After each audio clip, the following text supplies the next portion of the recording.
ಇದು SS digital channel, Shri ಸುಮಂಗಲಿ digital channel. ನೀವು ನೋಡ್ತಾ ಇದ್ದೀರಿ ಸುದ್ದಿ ಸಮಯ, ಸ್ಥಳೀಯ ಸುದ್ದಿಗಳಿಗಾಗಿ. ಸುದ್ದಿ ಸಮಯದ ಪ್ರಾಯೋಜಕರು Mahalakshmi jewellers, gold hub, main road, Kalaburagi. Girish kidney foundation ಮತ್ತು ಮಲ್ಟಿ ಸ್ಪೆಷಾಲಿಟಿ ಆಸ್ಪತ್ರೆ, Tahir Mohiuddin building, Jayanagar bus stop ಎದುರುಗಡೆ, ಸ್ವಸ್ತಿಕ್ ನಗರ, ಸೇಡಂ ರಸ್ತೆ, ಕಲಬುರಗಿ.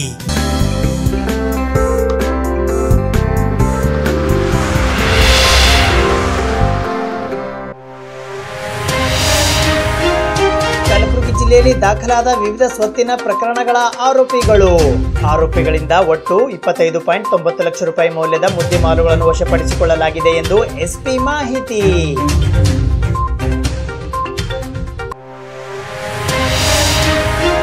ಕಲಬುರಗಿ ನಗರದ ಜಗತ್ ಬಡಾವಣೆಯಲ್ಲಿರುವ ಸರ್ಕಾರಿ ಕನ್ಯಾ ಪ್ರೌಢಶಾಲೆ, ನಗರ ಆರೋಗ್ಯ ಕೇಂದ್ರ ICDS ವತಿಯಿಂದ ಕೋವಿಡ್ ಲಸಿಕಾ ಕಾರ್ಯಕ್ರಮ.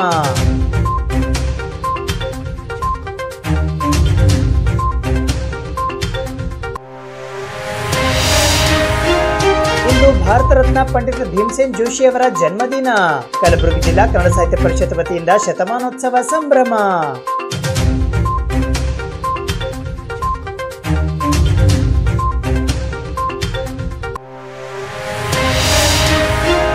ಕಲಬುರಗಿ ನಗರದ ಹಳೆ ಜೇವರ್ಗಿ ರಸ್ತೆಯಲ್ಲಿರುವ ರಾಜೀವ್ ಸ್ಮಾರಕ ಶಿಕ್ಷಣ ಸಂಸ್ಥೆ, ಬಾಲಾಜಿ ನಗರದ ರಾಜೀವ್ ಗಾಂಧಿ ಫಾರ್ಮಸಿ ಕಾಲೇಜಿನಲ್ಲಿ ವಿಶ್ವ ಕ್ಯಾನ್ಸರ್ ದಿನಾಚರಣೆ.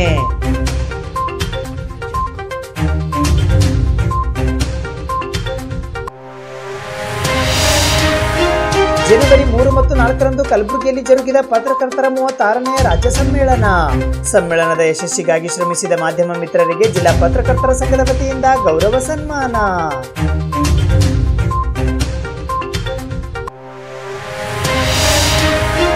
ಶಹಾಬಾದ್ ಮತ್ತು ಕಮಲಾಪುರ ತಾಲೂಕುಗಳಿಗೆ ಮೂಲಭೂತ ಸೌಲಭ್ಯ ಒದಗಿಸುವಂತೆ ಆಗ್ರಹ, ಕರ್ನಾಟಕ ಪ್ರಾಂತ ರೈತ ಸಂಘದ ವತಿಯಿಂದ DC ಕಚೇರಿಯ ಎದುರು ಪ್ರತಿಭಟನೆ.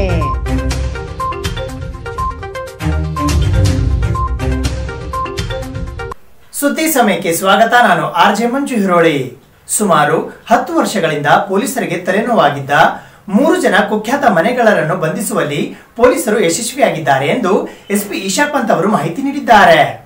ಕಳೆದ 10 ವರ್ಷಗಳಿಂದ ಪೊಲೀಸರಿಗೆ ಚಳ್ಳೆಹಣ್ಣು ತಿನ್ನಿಸುತ್ತಿದ್ದ ಕುಖ್ಯಾತ ಮನೆಗಳ್ಳರನ್ನು ಕಲಬುರಗಿ ಜಿಲ್ಲಾ ಗ್ರಾಮೀಣ ಪೊಲೀಸರು ಇಂದು ಬೆಳಗಿನ ಜಾವ ಬಂಧಿಸಿದ್ದಾರೆ ಎಂದು ಜಿಲ್ಲಾ ಪೊಲೀಸ್ ವರಿಷ್ಠಾಧಿಕಾರಿಗಳಾದ ಶ್ರೀಮತಿ ಈಶಾ ಪಂತ್ ಅವರು ಹೇಳಿದ್ದಾರೆ.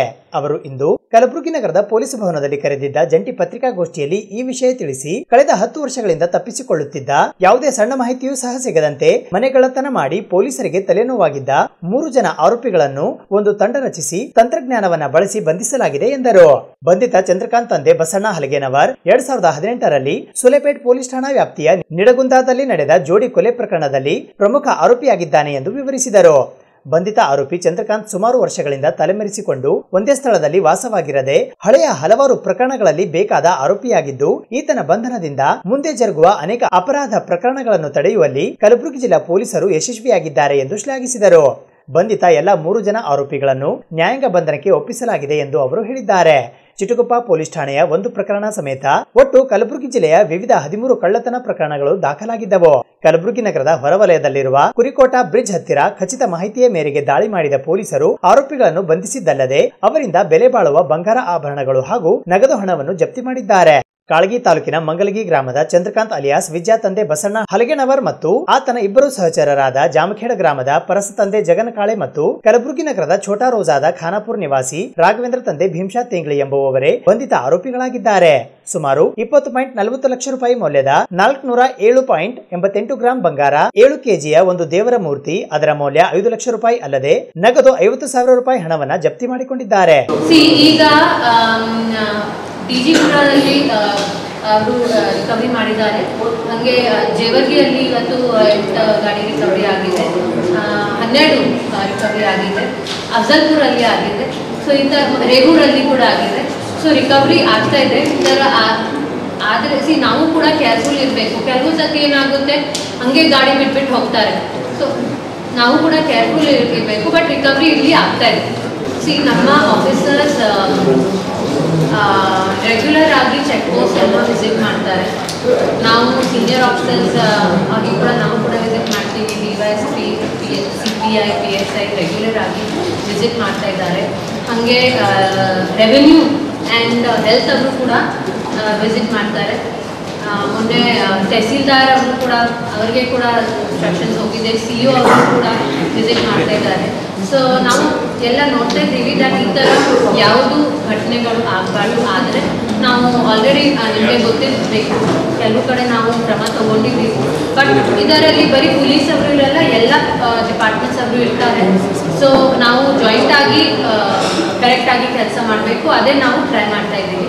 ಮತ್ತು ಮೋಸ್ಟ್ಲಿ ಆಗ್ತಾ ಇದೆ. ಕೆಲವು ಸರ್ತಿ ನಿಮಗೆ ಗೊತ್ತಾಗಬೇಕು ದ್ಯಾಟ್ ನಮ್ಮ ಯಾರು ಪಬ್ಲಿಕ್ ಇರ್ತಾರೆ ಅವರು ಕೂಡ ತುಂಬ ಇದಾಗಿ ರ್ಯಾಶ್ ಆಗಿ ಬಿಹೇವ್ ಮಾಡ್ತಾರೆ. ಯಾಕೆಂದರೆ ನಮ್ಮ ಸ್ಟೇಟಲ್ಲಿ ನೆಗೆಟಿವ್ RT-PCR ಕಂಪಲ್ಸರಿ ಆಗಿದೆ. ಸೊ ಅದಕ್ಕೆ ಅವರು ತುಂಬ ವಾದ ಮಾಡ್ತಾರೆ. ಮೊನ್ನೆ ಅವರು ನಮ್ಮ ಎಲ್ಲ ಬ್ಯಾರಿಕೇಡ್ಸ್ ಹಾಕ್ಕೊಂಡಿದ್ರು. ಆದರೂ ನಮ್ಮ ಪೊಲೀಸ್ ಅವರು ನಮ್ಮ ಎಲ್ಲ ಅವರು ತುಂಬ ಪೇಷನ್ಸಿಂದ ಅಲ್ಲಿ ಕೆಲಸ ಮಾಡ್ತಾ ಇದ್ದಾರೆ. ಬಂಧಿತರು ಮನೆಗಳ್ಳತನಕ್ಕೆ ಬಳಸುತ್ತಿದ್ದ ಕೆಲವು ಆಯುಧಗಳು, ಪಾನ, ಪಕ್ಕಡ್, ಸ್ಕ್ರೂ ಡ್ರೈವರ್ಗಳು ಅಲ್ಲದೆ ಜಿಂಕೆಯ 2 ಕೋಡುಗಳು ಸಹ ವಶಪಡಿಸಿಕೊಳ್ಳಲಾಗಿದೆ.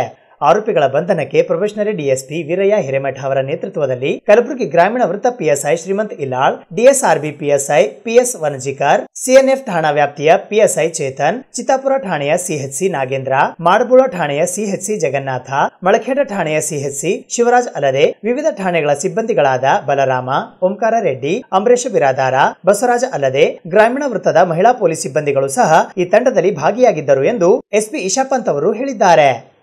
ಕಲಬುರಗಿ ನಗರದ ಜಗತ್ ಬಡಾವಣೆಯಲ್ಲಿ ಇರುವ ಸರ್ಕಾರಿ ಕನ್ಯಾ ಪ್ರೌಢಶಾಲೆಯ ಆವರಣದಲ್ಲಿ ಇಂದು ಕಲಬುರಗಿ ಜಿಲ್ಲಾಡಳಿತ, ಜಿಲ್ಲಾ ಪಂಚಾಯತ್ ಕಲಬುರಗಿ ಮತ್ತು ಜಿಲ್ಲಾ ಆರೋಗ್ಯ ಮತ್ತು ಕುಟುಂಬ ಕಲ್ಯಾಣ ಅಧಿಕಾರಿಗಳ ಕಾರ್ಯಾಲಯ ಇವರುಗಳ ಸಂಯುಕ್ತ ಆಶ್ರಯದಲ್ಲಿ ಕೋವಿಡ್ ಲಸಿಕೆ ನೀಡುವ ಕಾರ್ಯಕ್ರಮವನ್ನು ಹಮ್ಮಿಕೊಳ್ಳಲಾಗಿತ್ತು. ಕಲಬುರಗಿ ನಗರದ ಜಗತ್ ಬಡಾವಣೆಯಲ್ಲಿ ಇರುವ ಸರ್ಕಾರಿ ಕನ್ಯಾ ಪ್ರೌಢಶಾಲೆಯ ಆವರಣದಲ್ಲಿ ಕಲಬುರಗಿ ಜಿಲ್ಲಾಡಳಿತ, ಜಿಲ್ಲಾ ಪಂಚಾಯತ್ ಕಲಬುರಗಿ, ಜಿಲ್ಲಾ ಆರೋಗ್ಯ ಮತ್ತು ಕುಟುಂಬ ಕಲ್ಯಾಣ ಅಧಿಕಾರಿಗಳ ಕಾರ್ಯಾಲಯ ಕಲಬುರಗಿ ಮತ್ತು ನಗರ ಆರೋಗ್ಯ ಕೇಂದ್ರ ICDS ವತಿಯಿಂದ ಕೋವಿಡ್ ಲಸಿಕಾ ಕಾರ್ಯಕ್ರಮವನ್ನು ಹಮ್ಮಿಕೊಳ್ಳಲಾಗಿತ್ತು. ಈ ಕಾರ್ಯಕ್ರಮದಲ್ಲಿ ಡಾಕ್ಟರ್ ವೀಣಾ ಮತ್ತು ಸ್ವಪ್ನ ಸೇರಿದಂತೆ ಸಿಬ್ಬಂದಿ ವರ್ಗದವರು ಕೋವಿಡ್ ಲಸಿಕೆಯನ್ನ ನೀಡಿದರು.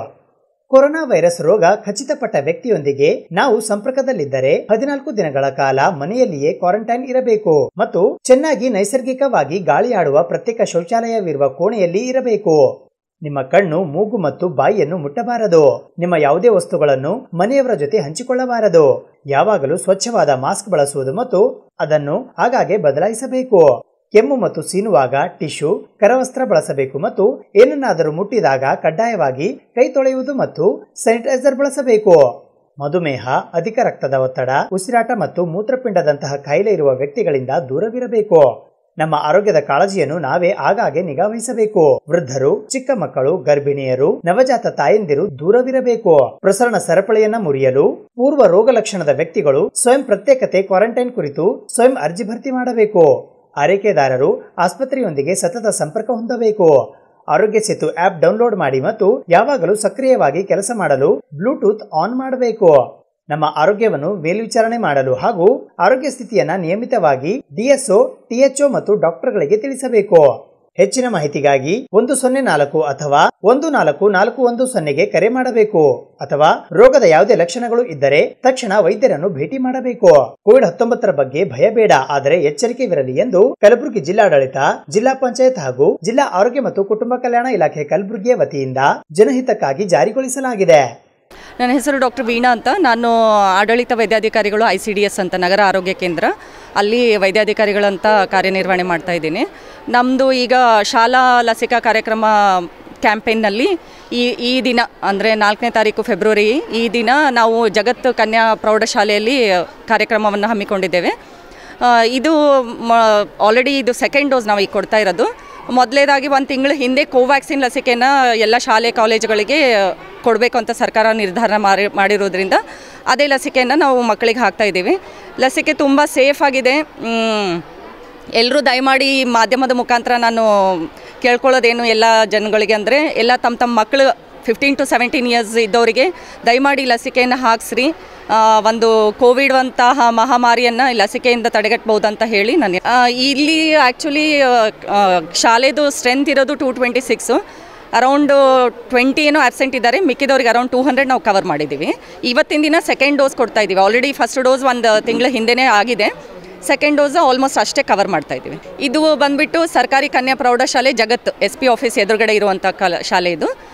ಇಲ್ಲಿ ಕವರ್ ಮಾಡ್ತಾ ಇದ್ದೀವಿ ಇವತ್ತು ದಿನ. ಈ ಒಂದು 15 ದಿನದ ಅಭಿಯಾನ ಇದೆ. ನನ್ನ ಅಂಡರು ಅರೌಂಡ್ 41 ಶಾಲೆಗಳು ಬರ್ತವೆ. ಡೈಲಿ 1 ಅಥವಾ 2 ಶಾಲೆಯನ್ನು ನಾವು ಅಭಿಯಾನದಲ್ಲಿ ಕವರ್ ಮಾಡ್ತಾ ಇರ್ತೀವಿ.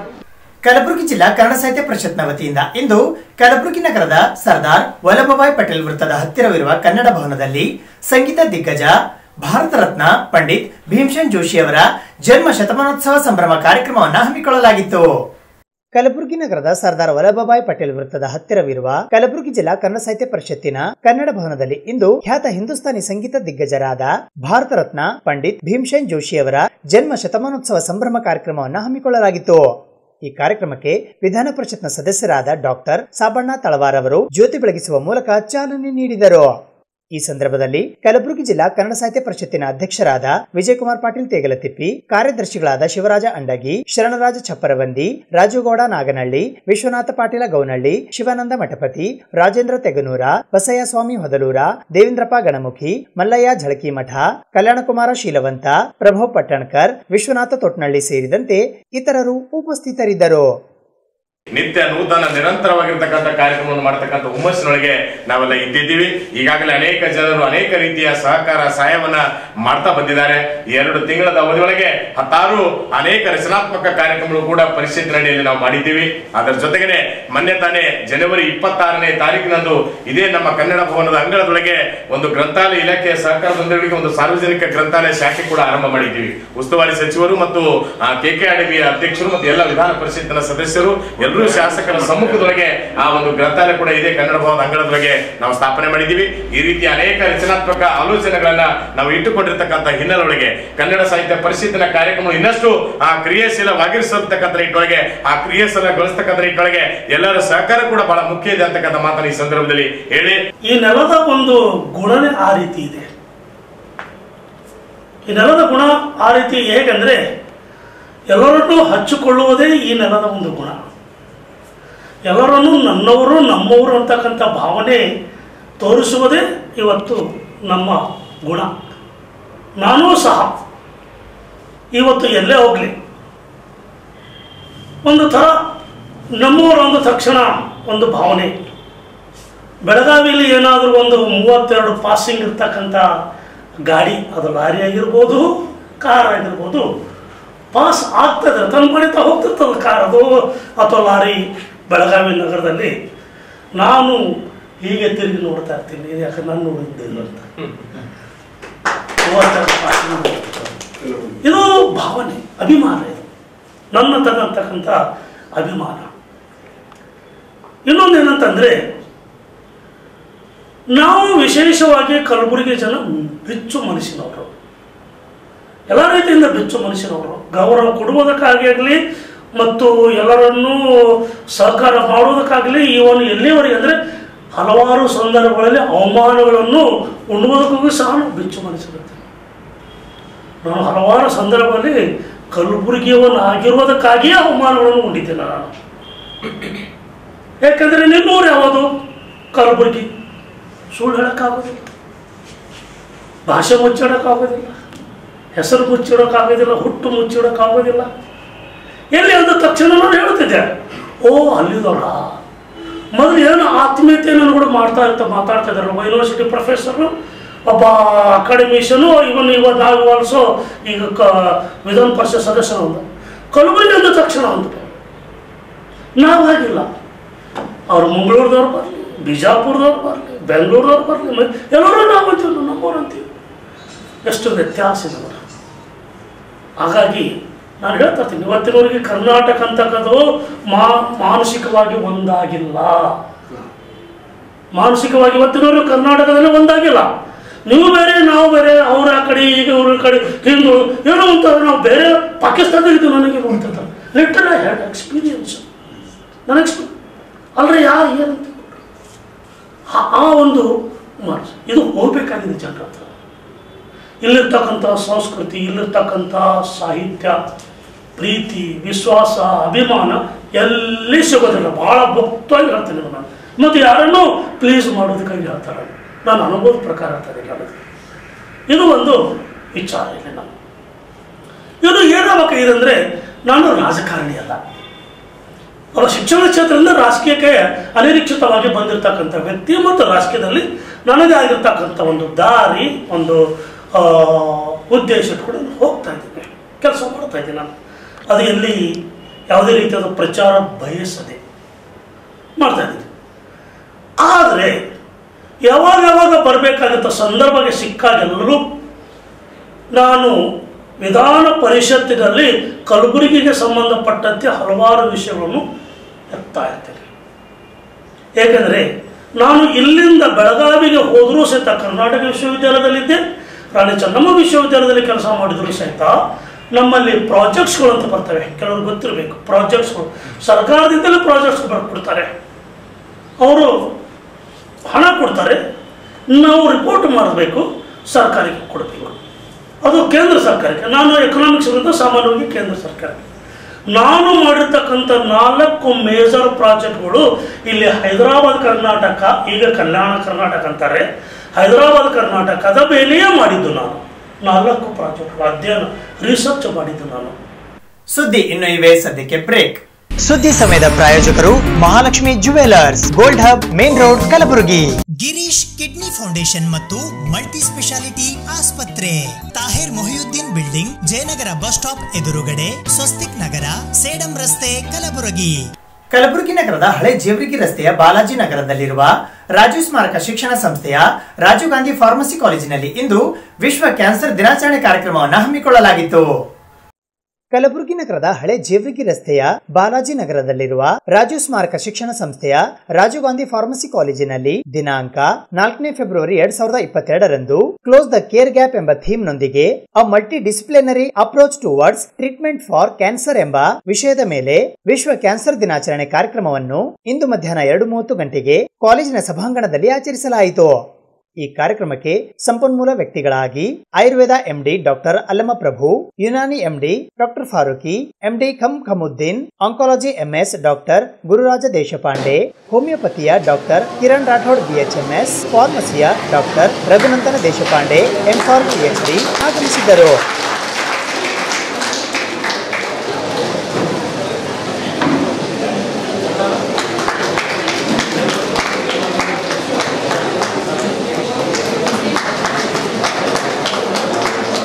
ಕಾರ್ಯಕ್ರಮದಲ್ಲಿ ರಾಜೀವ್ ಸ್ಮಾರಕ ಶಿಕ್ಷಣ ಸಂಸ್ಥೆಯ ಅಧ್ಯಕ್ಷರಾದ ಡಾಕ್ಟರ್ ಕಿಶೋರ್ ಸಿಂಗ್ ಛತ್ರಪತಿ, ಪ್ರಾಂಶುಪಾಲರಾದ ಡಾಕ್ಟರ್ ಅಶೋಕ್ ಮಾಲ್ಪಾಣಿ ಸೇರಿದಂತೆ ಆಡಳಿತ ಮಂಡಳಿಯ ಸದಸ್ಯರುಗಳು, ಸಿಬ್ಬಂದಿ ವರ್ಗದವರು ಮತ್ತು ವಿದ್ಯಾರ್ಥಿ ವೃಂದದವರು ಉಪಸ್ಥಿತರಿದ್ದರು.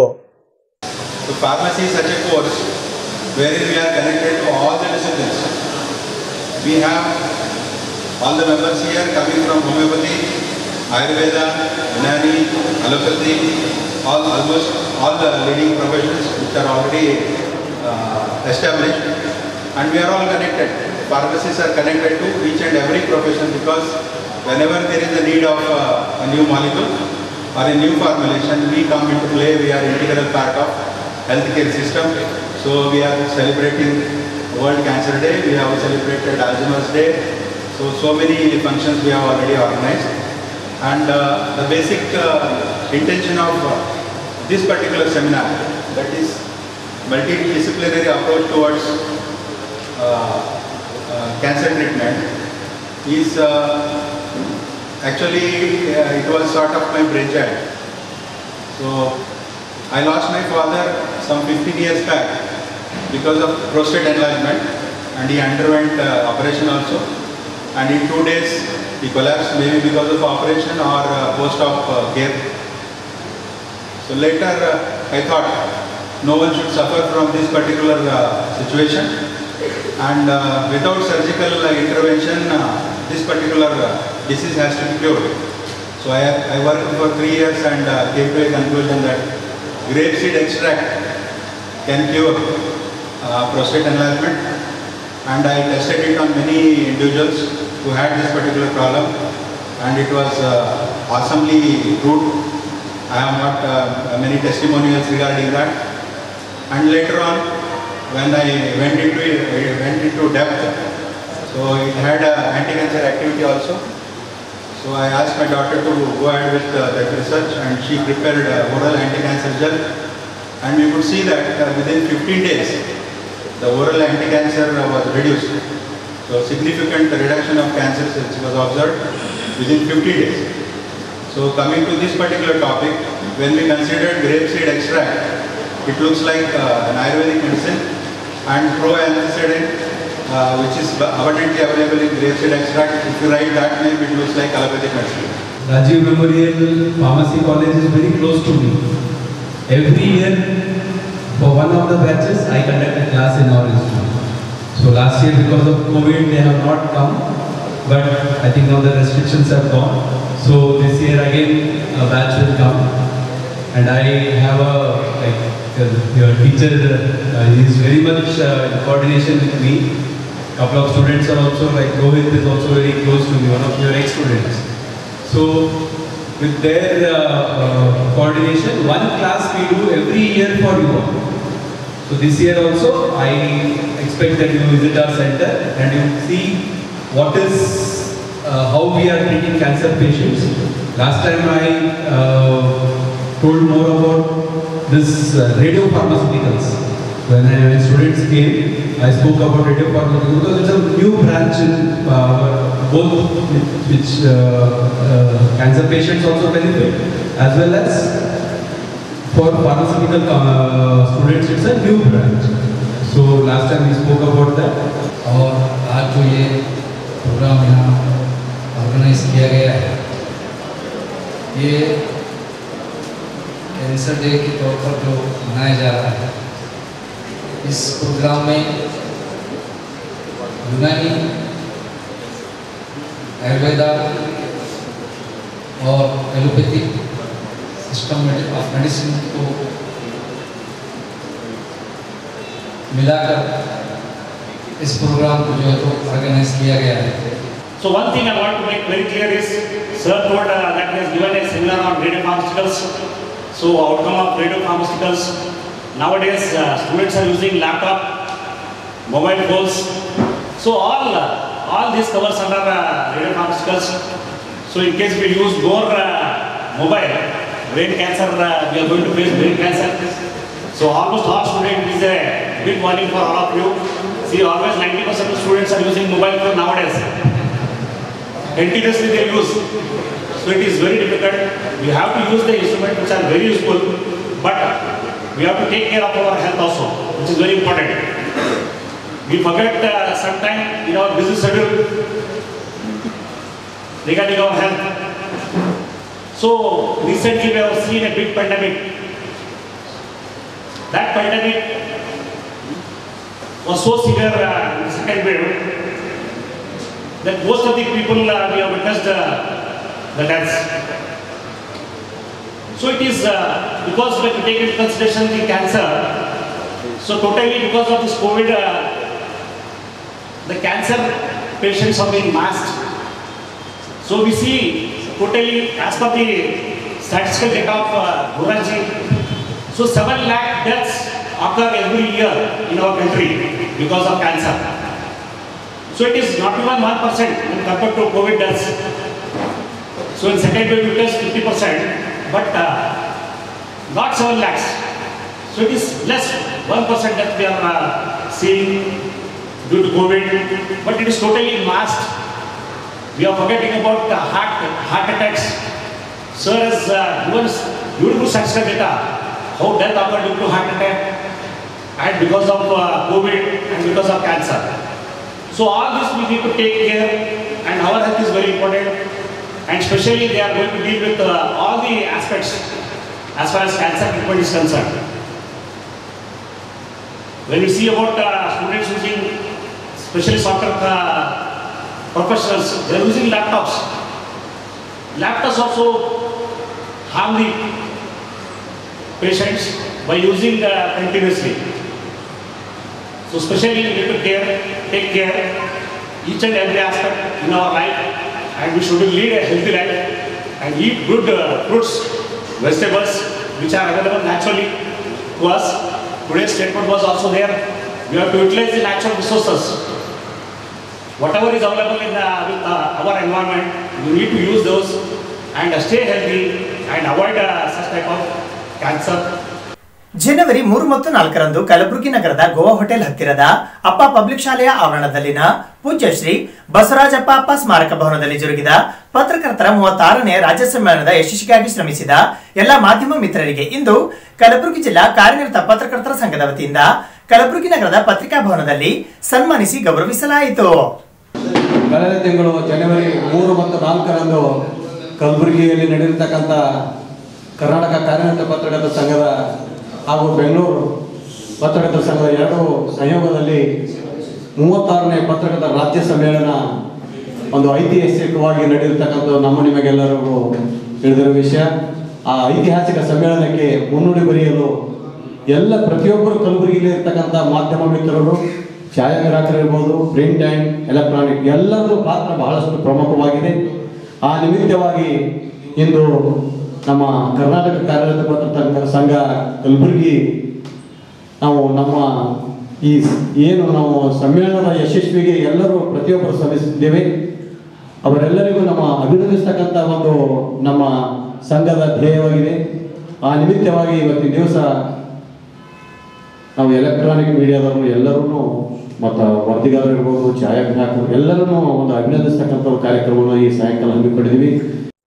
ಜನವರಿ 3 ಮತ್ತು 4ರಂದು ಕಲಬುರಗಿ ನಗರದ ಗೋವಾ ಹೋಟೆಲ್ ಹತ್ತಿರದ ಅಪ್ಪ ಪಬ್ಲಿಕ್ ಶಾಲೆಯ ಆವರಣದಲ್ಲಿನ ಪೂಜ್ಯ ಶ್ರೀ ಬಸವರಾಜಪ್ಪ ಅಪ್ಪ ಸ್ಮಾರಕ ಭವನದಲ್ಲಿ ಜರುಗಿದ ಪತ್ರಕರ್ತರ 36ನೇ ರಾಜ್ಯ ಸಮ್ಮೇಳನದ ಯಶಸ್ಸಿಗಾಗಿ ಶ್ರಮಿಸಿದ ಮಾಧ್ಯಮ ಮಿತ್ರರಿಗೆ ಇಂದು ಕಲಬುರಗಿ ನಗರದ ಜಗತ್ ವೃತ್ತದ ಹತ್ತಿರವಿರುವ ಜಿಲ್ಲಾ ಪಂಚಾಯತಿ ಕಚೇರಿಯ ಆವರಣದಲ್ಲಿನ ಕಲಬುರಗಿ ಜಿಲ್ಲಾ ಕಾರ್ಯನಿರತ ಪತ್ರಕರ್ತರ ಸಂಘದ ಪತ್ರಿಕಾ ಭವನದಲ್ಲಿ ಜಿಲ್ಲಾ ಪತ್ರಕರ್ತರ ಸಂಘದ ವತಿಯಿಂದ ಶಾಲು ಹೊದಿಸಿ ನೆನಪಿನ ಕಾಣಿಕೆ ನೀಡಿ ಸನ್ಮಾನಿಸಿ ಗೌರವಿಸಲಾಯಿತು. ಈ ಸಂದರ್ಭದಲ್ಲಿ ಅನಿಲ್ ಸ್ವಾಮಿ, ಪ್ರವೀಣ್ ರೆಡ್ಡಿ, ಶರಣಯ್ಯ ಹಿರೇಮಠ್, ಅರುಣಕುಮಾರ್ ಕದಂ, ಶ್ರೀಕಾಂತ್ ಬಿರಾಳ್, ವೀರೇಶ್ ಚಿನಗುಂಡಿ, ಗಿರೀಶ್ ಕುಲಕರ್ಣಿ, ಜಿಎಂ ರಾಜಶೇಖರಯ್ಯ, ಶ್ರೀಕಾಂತ್, ಅಂಬರೀಶ್ ಜೋಗಿ, ಗಂಗಾಧರ್ ಹಿರೇಮಠ್, ಮನೀಶ್ ಸೇರಿದಂತೆ ಇತರರಿಗೆ ಶಾಲು ಹೊದಿಸಿ ನೆನಪಿನ ಕಾಣಿಕೆ ನೀಡಿ ಸನ್ಮಾನಿಸಿ ಗೌರವಿಸಲಾಯಿತು. ಈ ಸಂದರ್ಭದಲ್ಲಿ ಕಲಬುರಗಿ ಜಿಲ್ಲಾ ಕಾರ್ಯನಿರತ ಪತ್ರಕರ್ತರ ಸಂಘದ ಅಧ್ಯಕ್ಷರಾದ ಭಾನುಸಿಂಗ್ ಎಂ ಠಾಕೂರ್, ಪ್ರಧಾನ ಕಾರ್ಯದರ್ಶಿಗಳಾದ ದೇವೇಂದ್ರಪ್ಪ ಅವಂಟಿ, ಖಜಾಂಚಿಗಳಾದ ರಾಜು ದೇಶಮುಖ, ಸದಸ್ಯರುಗಳಾದ ಅರುಣ್ ಕದಂ, ವಿಜಯ್ ವಾರದ್ ಸೇರಿದಂತೆ ಇತರರು ಉಪಸ್ಥಿತರಿದ್ದರು. ಕಲಬುರಗಿಯಲ್ಲಿ ನಡೆದಂತಹ ಕಾರ್ಯನಿರತ ಪತ್ರಕರ್ತರ ಸಂಘದ ಸಮ್ಮೇಳನ ಬಹುದೊಡ್ಡ ಯಶಸ್ವಿ ಆಯಿತು ಅಂತ ಹೊರಗಿನವರು ಹೇಳಿದಾಗ ನಮಗೆ ಗೊತ್ತಾಗುವಂಥದ್ದು. ನಮ್ಮ ಕಾರ್ಯಕ್ರಮ ನಮ್ಮ ಬೆಲೆ ನಮಗೆ ಕಾಣಿಸೋದಿಲ್ಲ. ಬಹುಮುಖ್ಯವಾಗಿ ಊಟದ ವ್ಯವಸ್ಥೆಯಲ್ಲಿ ನಾನು ಮೊದಲನೇ ದಿನ ಆ ಒಂದು ಕಾರ್ಯಕ್ರಮಕ್ಕೆ ನಾನು ಪಾಲ್ಗೊಳ್ಳಕ್ಕೆ ಸಾಧ್ಯ ಆಯಿತು. ಎರಡನೇ ದಿನ ನಮಗೆ ವೇದಿಕೆ ಹತ್ರನೇ ಬರೋಕ್ಕಾಗಲಿಲ್ಲ. ಮೊದಲನೇ ದಿನದ ಊಟದ ವ್ಯವಸ್ಥೆ ಅದಷ್ಟರ ಮಟ್ಟಿಗೆ ಅಚ್ಚುಕಟ್ಟಾಗಿತ್ತಂದರೆ ನಮ್ಮ ಮನೆಯ ಕಾರ್ಯಕ್ರಮದಲ್ಲಿಯೂ ಕೂಡ ಒಂದೊಂದು ಮದುವೆ ಆಗಿರ್ಬೋದು ಅಥವಾ ಬೇರೆ ಬೇರೆ ಕಾರ್ಯಕ್ರಮದಲ್ಲೂ ಕೂಡ ಅಷ್ಟೊಂದು ವೆರೈಟಿ, ಅಷ್ಟೊಂದು ಟೇಸ್ಟಿ, ಅಷ್ಟೊಂದು ಸಮರ್ಪಕವಾಗಿ ಒಂದು ಬಡಿಸುವಂತಹ ಕಾರ್ಯಕ್ರಮ ನಮ್ಮ ಮನೆಯ ಕಾರ್ಯಕ್ರಮಗಳಲ್ಲೂ ಆಗಿಲ್ಲ ಅನ್ನೋಂಥ ಭಾಳ ಹೆಮ್ಮೆಯಿಂದ ಹೇಳಬೇಕಾಗ್ತದೆ. ಅದಕ್ಕೆ ಕಾರಣೀಕರ್ತರಾಗಿರುವಂತಹ ನಮ್ಮ ಪ್ರವೀಣ್ ರೆಡ್ಡಿ ಅವರಾಗಿರ್ಬೋದು ಮತ್ತು ನಮ್ಮ ಪುರುಷೋತ್ತಮ ಕುಲಕರ್ಣಿ ಅವರಾಗಿರ್ಬೋದು, ಓಂ ಪ್ರಕಾಶ್ ಅವರಾಗಿರ್ಬೋದು, ಒಟ್ಟಾರೆ ಇಡೀ ಒಂದು ಆಹಾರ ಸಮಿತಿಯ ಸದಸ್ಯರು ಎಲ್ಲರೂ ಬಹಳ ಶ್ರಮವಹಿಸಿದ ಕಾರಣಕ್ಕಾಗಿಯೇ ಊಟದ ವ್ಯವಸ್ಥೆ ಬಹಳ ಅಚ್ಚುಕಟ್ಟಾಗಿ ಆಗಲಿಕ್ಕೆ ಕಾರಣ ಆಯಿತು. ಊಟದ ವ್ಯವಸ್ಥೆ ಅಂತೂ ಒಂದೇ ಅಲ್ಲ, ಸ್ಟೇಜ್ ಕೂಡ ಅತ್ಯಂತ ಬಹಳ ಸುಂದರವಾದಂತಹ ಸ್ಟೇಜ್ ನಮಗೆಲ್ಲ ಕಾಣಿಸೋ ವ್ಯವಸ್ಥೆ ಆಯಿತು. ಇನ್ನು ಕೆಲವು ಸಣ್ಣ ಪುಟ್ಟ ಲೋಪಗಳು ಎಲ್ಲೂ ಕೂಡ ಇರುವಂಥದ್ದು, ಅದನ್ನು ಹೊರತುಪಡಿಸಿದ್ರೆ ಬಹಳ ಅಚ್ಚುಕಟ್ಟಾದಂತಹ ಕಾರ್ಯಕ್ರಮ ನಮ್ಮ ಕಲಬುರಗಿಯಲ್ಲಿ ನಡೆದಂತಹ ಪತ್ರಕರ್ತರ ಸಮ್ಮೇಳನ ಆಯಿತು ಅಂತ ಹೊರಗಿನವರು ಹೇಳಿದಾಗಲೇ ನಮಗೆ ಗೊತ್ತಾಗುವಂಥದ್ದು. ಇಂತಹ ಸಾಕಷ್ಟು ಕರೆಗಳನ್ನು ಸ್ವತಃ ನಾವು ಕೂಡ ಒಂದು ಅದರ ಅನುಭವವನ್ನು ಪಡ್ಕೊಂಡಿದ್ದೀವಿ. ಹಾಗಾಗಿ ಈ ಕಾರ್ಯಕ್ರಮದ ಯಶಸ್ಸಿಗೆ ಕಾರಣೀಕರ್ತರಾದಂತಹ ಪ್ರತಿಯೊಬ್ಬರಿಗೂ ಕೂಡ ಇಲ್ಲಿ ಒಂದು ಸನ್ಮಾನಿಸುವಂತಹ ವ್ಯವಸ್ಥೆಯನ್ನು ಮಾಡ್ತಾ ಇದ್ದಾರೆ. ಅದರಲ್ಲೂ ವಿಶೇಷವಾಗಿ ನಮ್ಮ ಎಲೆಕ್ಟ್ರಾನಿಕ್ ಮೀಡಿಯಾದ ಸ್ನೇಹಿತರಿಗೆ ಇವತ್ತಿನ ಸನ್ಮಾನ ಕಾರ್ಯಕ್ರಮ ಇಟ್ಕೊಂಡಿದ್ದಾರೆ. ಬಹಳ ಸಂತೋಷ ಅನಿಸುವಂಥದ್ದು. ನಮ್ಮೆಲ್ಲ ಸ್ನೇಹಿತರು ಏನು ಕಷ್ಟಪಟ್ಟು ಅಲ್ಲಿ ಕೆಲಸ ಮಾಡಿದ್ದಾರೆ ಆ ಒಂದು ಸಾರ್ಥಕತೆಯ ಕ್ಷಣಗಳನ್ನು ನಾವು ಇವತ್ತು ಕಾಣ್ತಾ ಇದ್ದೀವಿ. ಮೊದಲನೇದಾಗಿ ಈ ದಿನ ನಮ್ಮ ಅನಿಲ್ ಸ್ವಾಮಿ ಅವರು ಹೇಳ್ತಿದ್ರು, ನಾವು ಲಾಸ್ಟ್ ಸಮ್ಮೇಳನಕ್ಕೆ ಹೋದಾಗ ವಸತಿನೇ ಯಾರು ಕೇಳಿಲ್ಲ ಸರ್, ಸುಮ್ಮ ಹೋದ್ರು, ಎಲ್ಲೋ ಫ್ರೆಶ್ ಅಪ್ ಆದ್ರಂತ ಎಲ್ಲೋ ಹೋಗಿ ಅಟೆಂಡ್ ಆಗಿ ಬಂದ್ರು. ಅಂದ್ರೆ ಬಂದವರಿಗೆ ಹೇಳೋರು ಇಲ್ಲ, ಕೇಳೋರು ಇಲ್ಲ, ಜಸ್ಟ್ ಬರೋದು ಹೋಗೋದು. ಬಟ್ ನಮ್ಮ ಕಡೆ ಈ ಸರ್ತಿ ಬಂದಾಗ ವಸತಿ ಸಲುವಾಗಿ ಒಂದು ಟೀಮ್ ಮಾಡ್ಕೊಂಡಿದ್ವಿ. ಸೊ ಶರಣಯ್ಯ, ಅರುಣ ಆಯಿತು, ಎಲ್ಲರೂ ವಸತಿ ಮತ್ತೆ ಅದೇ ರೀತಿಯಾಗಿ ಸಾರಿಗೆಯಲ್ಲೂ ಕೂಡ ಒಂದಿಷ್ಟು ಚೆನ್ನಾಗಿ ವ್ಯವಸ್ಥೆಗಳನ್ನು ಮಾಡಿದ್ರು. ಇನ್ನು ನಮ್ಮ ವಿಭಾಗಕ್ಕೆ ಬಂದು ಹೇಳೋದಾದ್ರೆ ಕ್ರೆಡಿಟ್ ಹೋಗೋದು ಯಾರೇ ನಾವೆಲ್ಲರೂ ಇದ್ರೂ ಕೂಡ ಅದು ಇಲ್ಲಿನ ಲೋಕಲ್ MLA ಕ್ರೆಡಿಟ್ ಜಾಸ್ತಿ ಹೋಗೋದು. ಯಾಕಂದ್ರೆ ಅವರು ಈ ಸೆಕೆಂಡ್ ಡೇ ಸ್ವಲ್ಪ ಹೆಚ್ಚು ಕಡಿಮೆ ಆಯಿತು. ಸೆಕೆಂಡ್ ಡೇ ಫಸ್ಟ್ ಡೇ ಇದ್ದಂಗೆ ಯಾರಾದ್ರೂ ಉಸ್ತುವಾರಿ ಇದ್ದರೆ ಆ ರೀತಿ ಆಗ್ತಾ ಇರಲಿಲ್ಲ. ನಾವು ಫಸ್ಟ್ ಡೇ ಟಿಫಿನ್ ಹೇಳಿದ್ದೆ 500 ಜನ ಹೇಳಿದರು, 1400 ಜನ ಆಯಿತು. ಊಟಕ್ಕೆ ಹೇಳಿದ್ರು 1500, ಆಮೇಲೆ ಊಟದ್ದು ಹೋಯ್ತು 2500. ಬಟ್ ಒಂದು 1500 ಅಂದಾಗ ನಮ್ಗೆ ಫೋನ್ ಮಾಡಿದ್ರು, ಸರ್ 1500 ಪ್ಲೇಟ್ಸ್ ಹಾಕ್ತೀನಿ, ಒಂದು 200 ಅಲ್ಲಿವರೆಗೆ ಅಷ್ಟೇ, ಇನ್ನೊಂದು 200 ಪ್ಲೇಟ್ ಅಂತ. ಕನ್ಸಲ್ಟ್ ನಾವು ಅವ್ರಿಗೆ ಫೋನ್ ಮಾಡಿದ್ವಿ, ಅವ್ರು ಒಂದೇ ಮಾತು ಹೇಳ್ಬಿಟ್ರು, 2,500 ಎಲ್ಲ 3,000 ಬೇಕಾದ್ರೂ ಮಾಡು, ಅದ್ರ ಬಗ್ಗೆ ಯಾವುದೂ ವರಿ ಮಾಡಬೇಡ, ಅಲ್ಲಿ ಒಟ್ಟು ಒಂದು ಯಾವುದು ಕಮ್ಮಿ ಬರಬಾರ್ದು. ಸೊ ಅಲ್ಲೂ ಕೂಡ ಚೆನ್ನಾಗಿ ನೋಡ್ಕೊಂಡ್ರು. ಅದೇ ರೀತಿಯಾಗಿ ಸಾಯಂಕಾಲ ಊಟದ್ದು ಹಂಗೆ ಆಯಿತು.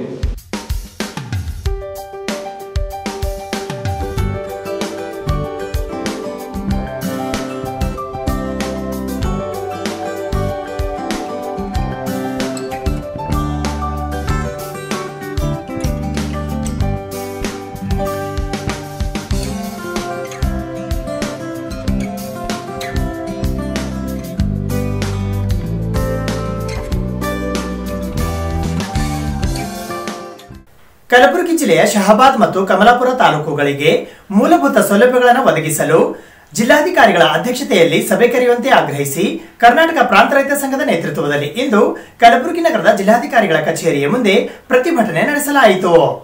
ಕಲಬುರಗಿ ಜಿಲ್ಲೆಯ ಶಹಾಬಾದ ಹಾಗೂ ಕಮಲಾಪುರ ತಾಲೂಕುಗಳಿಗೆ ಮೂಲಭೂತ ಸೌಲಭ್ಯ ಒದಗಿಸುವ ಬಗ್ಗೆ ಚರ್ಚಿಸಲು ಜಿಲ್ಲಾಧಿಕಾರಿಗಳ ಅಧ್ಯಕ್ಷತೆಯಲ್ಲಿ ರೈತ ಸಂಘದ ಪ್ರತಿನಿಧಿಗಳ ಸಭೆ ನಡೆಸಲು ಆಗ್ರಹಿಸಿ ಕರ್ನಾಟಕ ಪ್ರಾಂತ ರೈತ ಸಂಘದ ಕಮಲಾಪುರ ತಾಲೂಕಾ ಸಮಿತಿಯ ನೇತೃತ್ವದಲ್ಲಿ ಇಂದು ಕಲಬುರಗಿ ನಗರದ ಜಿಲ್ಲಾಧಿಕಾರಿಗಳ ಕಚೇರಿಯ ಮುಂದೆ ಪ್ರತಿಭಟನೆ ನಡೆಸಲಾಯಿತು. ಈ ಪ್ರತಿಭಟನೆಯಲ್ಲಿ ಸಂಘದ ಜಿಲ್ಲಾ ಮುಖಂಡರಾದ ಸುನಿಲ್ ಮಾರುತಿ ಮಾನಪಡೆ, ಶಾಂತಪ್ಪ ಪಾಟೀಲ, ಬಸವರಾಜ ಸರಡಗಿ, ಸೋಮಶೇಖರ ಸಿಂಗೆ, ಶಿವಶರಣಪ್ಪ ಧನ್ನೂರ, ಆನಂದರಾಯ ಲೇಂಗಟಿ ಸೇರಿದಂತೆ ಮತ್ತಿತರರು ಭಾಗವಹಿಸಿದ್ದರು. ಕಮಲಾಪುರ ತಾಲೂಕಿನ ಮತ್ತು ಶಹಾಬಾದ್ ತಾಲೂಕಿನ ರೈತರ ಮೂಲಕ ನಾವು ಸರ್ಕಾರಕ್ಕೆ ಶಾಸಕರ ಆಗ್ರಹ ಮಾಡ್ತಾ ಇದ್ದೀವಿ. ಎರಡೂ ತಾಲೂಕುಗಳು ರಚನೆಯಾಗಿ ಹಲವು ವರ್ಷಗಳು ಕಳೆದಿದೆ, ಆದರೆ ಮೂಲಭೂತ ಸೌಕರ್ಯಗಳು ಕೊಡ್ತಾ ಇಲ್ಲ. ಅಧಿಕಾರಿಗಳು ಕಾಯಂ ಅಧಿಕಾರಿಗಳಿಲ್ಲ, ಸ್ಥಳೀಯವಾಗಿ ಸಿಬ್ಬಂದಿಗಳಿಲ್ಲ. ರೈತರು ಈ ತಾಲೂಕಿನಿಂದ ಆ ತಾಲೂಕು ಅಲಿಯುವಂತಾಗಿದೆ. ಎಲ್ಲ ತಾಲೂಕುಗಳು ಒಂದೇ ಕಡೆ ಕಚೇರಿಗಳನ್ನು ವರ್ಗಾವಣೆ ಮಾಡದೇನೆ ಸರ್ಕಾರ ಕೇವಲ ಚುನಾವಣೆಗಾಗಿ ಇವತ್ತು ತಾಲೂಕುಗಳ ಘೋಷಣೆ ಮಾಡಿ ಸರ್ಕಾರ ಸಾರ್ವಜನಿಕರಿಗೆ ತೊಂದರೆ ಮಾಡ್ತಾ ಇದೆ ಅಂತ ಇವ ಮೂಲಕ ನಾವು ಶಾಸಕರಿಗೆ ಎಚ್ಚರಿಕೆಯನ್ನು ಕೊಡ್ತಾ ಇದ್ದೀವಿ. ದಯವಿಟ್ಟು ಎಲ್ಲ ಕಚೇರಿಗಳು ಸ್ಥಾಪನೆ ಮಾಡಬೇಕು, ರೈತರಿಗೆ ಸಾರ್ವಜನಿಕ ಅರಿವು ಮಾಡಿಕೊಡ್ಬೇಕಂತ ಒಂದು. ಇನ್ನೊಂದೇನಪ್ಪ ಅಂದ್ರೆ ರಸ್ತೆ ಮತ್ತು ಕುಡಿಯುವ ನೀರು ಆರೋಗ್ಯ ಕೇಂದ್ರದಲ್ಲಿ ದೊಡ್ಡ ಮಟ್ಟದಲ್ಲಿ ನಮ್ಮ ಕಮಲಾಪುರ ಮತ್ತು ಶಹಾಬಾದ್ ತಾಲೂಕು ಹಿಂದುಳಿದಿದೆ. ಅದು ಮೇಲ್ದರ್ಜೆಗೆ ತರಲಿಕ್ಕೆ ಸಮುದಾಯ ಆರೋಗ್ಯ ಕೇಂದ್ರಗಳಾಗಿ ಮೇಲ್ದರ್ಜೆಗೆ ತರಬೇಕು ಅಂತ ಆಗ್ರಹ ಮಾಡ್ತಾ ಇದ್ದೀವಿ. ರಸ್ತೆ ನಿರ್ಮಾಣದಲ್ಲಿ ದೊಡ್ಡ ಮಟ್ಟದಲ್ಲಿ ಕಳಪೆ ಮಟ್ಟದ ಕಾಮಗಾರಿಗಳು ನಡೀತಾ ಇದ್ದಾವೆ. ಅಲ್ಲಿ 40% ಕೇಳ್ತಾ ಇದ್ದಾರೆ ಅಂತ ಅನ್ನೋ ರೀತಿಯಲ್ಲಿ ನಡೀತಾ ಇದೆ. ಅವ್ರು ಯಾವುದೇ ಪರ್ಸೆಂಟೇಜ್ ತೊಗೊಳ್ಳಿ, ಆದರೆ ಸಾರ್ವಜನಿಕರ ದುಡ್ಡನ್ನು, ತೆರಿಗೆ ದುಡ್ಡನ್ನು ಲೂಟಿ ಹೊಡಿತಕ್ಕಂಥದ್ದು ಜಿಲ್ಲಾಧಿಕಾರಿಗಳು ಸ್ವತಃ ಮಧ್ಯಪ್ರವೇಶ ಮಾಡಿ ಒಳ್ಳೆಯ ರಸ್ತೆ ಮತ್ತು ಕುಡಿಯುವ ನೀರಿನ ವ್ಯವಸ್ಥೆ, ಆರೋಗ್ಯ ಕೇಂದ್ರಗಳಲ್ಲಿ ವೈದ್ಯಕೀಯ ತಪಾಸಣೆ ವ್ಯವಸ್ಥೆಗಳನ್ನು ಕಲ್ಪಿಸ್ಕೊಡ್ಬೇಕು. ಮತ್ತು ತಾಲೂಕು ಕೇಂದ್ರಗಳಲ್ಲಿ ರೈತರಿಗೆ ಸಮುದಾಯ ನೆಮ್ಮದಿ ಕೇಂದ್ರಗಳಿಲ್ಲ. ಮತ್ತು PU ಕಾಲೇಜ್ ಸ್ಥಾಪನೆ ಮಾಡಲಿಕ್ಕೆ ಮೊನ್ನೆ ಆದೇಶ ಬಂದಿದೆ, ಹೊಸ ಕಾಲೇಜ್ ಸ್ಥಾಪನೆ ಮಾಡುವ ಬಗ್ಗೆ. ಅದರಲ್ಲಿ ಬಹಳಷ್ಟು ಕಡಿಮೆ ಸಂಖ್ಯೆ ಇರತಕ್ಕಂಥ PU ಕಾಲೇಜುಗಳಿಗೆ ಸರ್ಕಾರ ಶಿಫಾರಸು ಮಾಡಿದೆ. ಅದರಲ್ಲಿ ಮುದ್ದಡ್ಗ ಗ್ರಾಮ ಕೈ ಬಿಟ್ಟು ಹೋಗಿದೆ, ಓಕಳಿ ಗ್ರಾಮದಲ್ಲಿ ಕೈ ಬಿಟ್ಟು ಹೋಗಿದೆ. ಇನ್ನೂ ಹಲವಾರು ಹಳ್ಳಿಗಳಲ್ಲಿ ಇವತ್ತು PU ಕಾಲೇಜ್ ಬಿಟ್ಟು ಹೋಗಿದೆ. ಅವು ಮತ್ತೆ ಆಯ್ಕೆ ಮಾಡಬೇಕು, ಪದವಿ ಕಾಲೇಜ್ ಸ್ಥಾಪನೆ ಮಾಡಬೇಕು ಅಂತೇಳಿ ಹುಬ್ಬಳ್ಳಿ ಮಟ್ಟದಲ್ಲಿ ಆಗ್ರಹ ಮಾಡಿ ಇವತ್ತು ನಾವು ಕನಿಷ್ಠ 25 ಬೇಡಿಕೆ ಇಟ್ಕೊಂಡು ಇವತ್ತು ನಾವು ರೈತ ಸಂಘ ಮೂಲಕ ಆಗ್ರಹ ಮಾಡಿ ಪ್ರತಿಭಟನೆ ಮಾಡ್ತಾ ಇದ್ದೀವಿ. ಇದು ಇವತ್ತಿನ ಸುದ್ದಿ ಸಮಯ. ಸ್ಥಳೀಯ ಸುದ್ದಿಗಳಿಗಾಗಿ ನೋಡ್ತಾ ಇರಿ ಸುದ್ದಿ ಸಮಯ. ಸುದ್ದಿ ಸಮಯದ ಲೇಟೆಸ್ಟ್ ಅಪ್ಡೇಟ್ಗಾಗಿ ಸುದ್ದಿ ಸಮಯ ಯೂಟ್ಯೂಬ್ ಚಾನಲ್ ಅನ್ನು ಸಬ್ಸ್ಕ್ರೈಬ್ ಮಾಡಿ. ಸುದ್ದಿ ಸಮಯ ಫೇಸ್ಬುಕ್ ಪೇಜ್ ಅನ್ನು ಲೈಕ್ ಮಾಡಿ. ಇದು SS ಡಿಜಿಟಲ್ ಚಾನಲ್, ಶ್ರೀ ಸುಮಂಗಲಿ ಡಿಜಿಟಲ್ ಚಾನಲ್. ನೀವು ನೋಡ್ತಾ ಇದ್ದೀರಿ ಸುದ್ದಿ ಸಮಯ, ಸ್ಥಳೀಯ ಸುದ್ದಿಗಳಿಗಾಗಿ. ಸುದ್ದಿ ಸಮಯದ ಪ್ರಾಯೋಜಕರು Mahalakshmi jewellers, gold hub, main road, Kalaburagi. Girish kidney foundation ಮತ್ತು ಮಲ್ಟಿ ಸ್ಪೆಷಾಲಿಟಿ ಆಸ್ಪತ್ರೆ, Tahir Mohiuddin building, Jayanagar bus stop ಎದುರುಗಡೆ, ಸ್ವಸ್ತಿಕ್ ನಗರ, ಸೇಡಂ ರಸ್ತೆ, ಕಲಬುರಗಿ.